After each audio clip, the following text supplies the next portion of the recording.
After Zerubbabel and Ezra the scribe had built the temple in Jerusalem, but before Nehemiah arrived to rebuild the walls of the great city, a young and beautiful orphan girl by the name of Esther won a beauty contest and became the queen of the Persian Empire. Besides that, she saved all of the Israelites, including herself, from death at the hands of a man who would himself experience a rather unpleasant reversal of fortune. It would seem that she was indeed there for just such a time.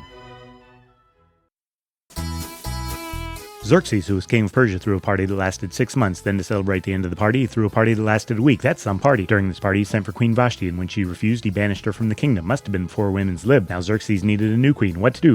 Let's have a beauty contest and pick a pretty queen. The king sent for beautiful young women from across the empire and let them do their hair and makeup for a whole year. I guess they wanted to look really good. Esther, who had been raised by her cousin Mordecai, was a contestant. She got the royal treatment and won. Time for another party. Mordecai uncovered an assassination plot and saved the king. A man named Haman, who hated the Jews, was a rising star in the kingdom. He got promoted, and when Mordecai wouldn't bow down to him, he convinced the king to let him kill all the Jews. Not very nice at all. When Mordecai found out, he told Esther that she was the only one that could save them. Esther invited the king and Haman to a banquet twice. I guess the way to a man's heart is through his stomach. After the first dinner, Haman was pretty full of himself, and he had a huge gallows built to kill Mordecai. Then Xerxes honored Mordecai for saving his life, and Haman led a parade in his honor. Not good news for Haman. At the second banquet, Esther asked the king to save the Jews, and since it had been Haman's idea, the king ordered Haman killed on his own gallows. And so as the bottom fell out, he was hoisted with his own petard. Mordecai got Haman's old job, the Jews were saved, and they celebrated with a party.